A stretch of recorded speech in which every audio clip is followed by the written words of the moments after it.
Welcome to the Deep Dive. Today we're diving into something big that's happening, often under the radar, but it's reshaping our society. I'm talking about America's falling birth rates. Yeah, it's more than just numbers on a page. Some call it a quiet revolution. Exactly, and our mission today is to unpack why this is happening and, crucially, what it means for all of us, for you listening. Well, to kick things off, just consider this core fact. In 2023, the U.S. total fertility rate, the TFR, hit an all-time low, 1.62 births per woman. 1.62, wow. And the replacement level, just to keep the population stable, is about 2.1, right? Precisely. That 2.1 figure accounts for, childhood mortality and ensures the next generation is large enough. But here's the truly startling part. Come on. That 1.62 rate, it's basically the same level we saw back in 1936, right in the middle of the Great Depression. Seriously? 1936? But economically, we're in such a different world today. Completely different. And that's why it signals something really fundamental shifting in society, not just an economic blip. It's a transformation. That comparison is striking. And you mentioned this isn't just a simple drop across the board. There's a huge generational shift hidden in that overall decline, something you call the Great Delay. That's right. It paints a clearer picture.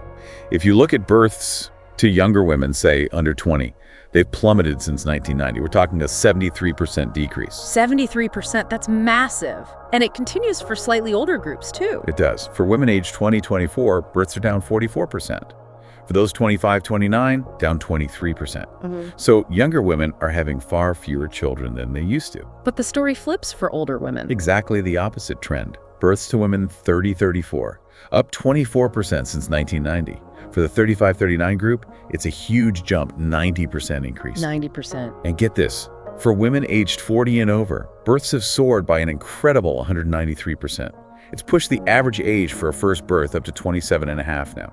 So what's driving this massive delay? Well, two big things stand out. First, the push for higher education and establishing careers. That's become much more central for women. Okay, that makes sense. And second, the widespread availability, and importantly, the adoption of modern effective contraception.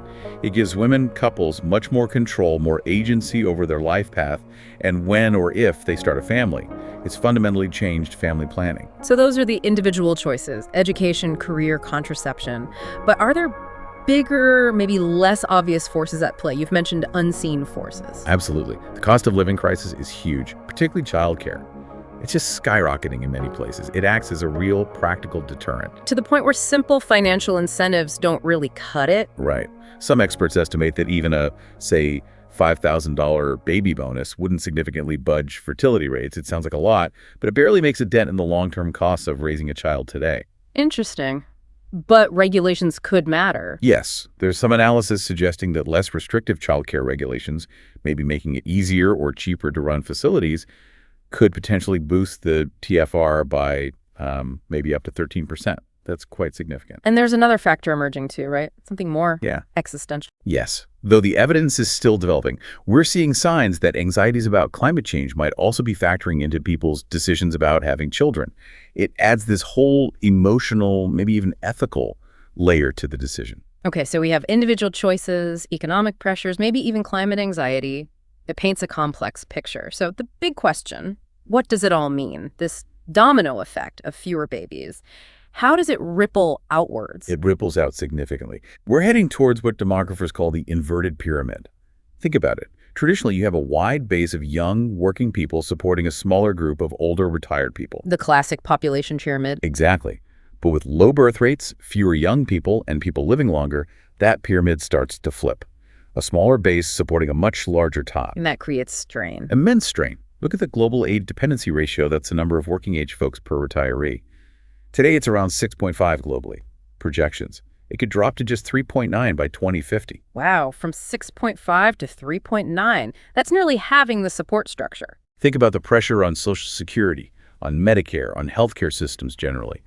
Finding enough workers, funding pensions. It gets much harder. We're also looking at potential labor shortages across various sectors. Maybe less innovation because there are fewer young minds entering the workforce. In the broader economy? It could definitely feel the pinch. Slower GDP per capita growth is a real risk in advanced economies. Estimates suggest a drag of maybe 0.4 to 0.8% annually, purely due to these demographic shifts. These aren't just abstract numbers, they affect everything. That really brings it home. Given those potential consequences, can governments step in? Can they, just buy more babies with pro-natalist policies? Well, it's not that simple. There really seems to be no magic bullet here. Studies on cash payments, like baby bonuses, often show they just shift when people have kids they were planning to have anyway. Maybe they have them slightly earlier. So it pulls births forward, but doesn't necessarily increase the total number of kids a woman has over her lifetime. Exactly. It doesn't seem to significantly lift the overall TFR in the long run. And there's a really important historical warning here we need to heed. Which is? When governments have prioritized hitting demographic targets over respecting individual choice, the results have often been devastating. Can you give an example? The most cited is Nicolae Ceausescu's regime in Romania. They banned abortion, banned contraception, even imposed celibacy taxes on childless adults, all to boost the birth rate. And the result? Widespread social trauma. Illegal abortions soared, maternal mortality climbed, and state orphanages overflowed with abandoned children. It was a human tragedy driven by demographic policy. The real lesson isn't to dictate choice. It's to support individuals in making the choices that are right for them. That's a very sobering perspective. It's clear this isn't just about counting heads. It's a really profound evolution in how we structure families, economies, society itself. It truly is. You could say humanity is stepping into uncharted waters with this kind of demographic shift on such a broad scale. It's unprecedented. So the final thought to leave with you, our listeners. Yeah, the powerful question we all face Yeah. is, how do we adapt?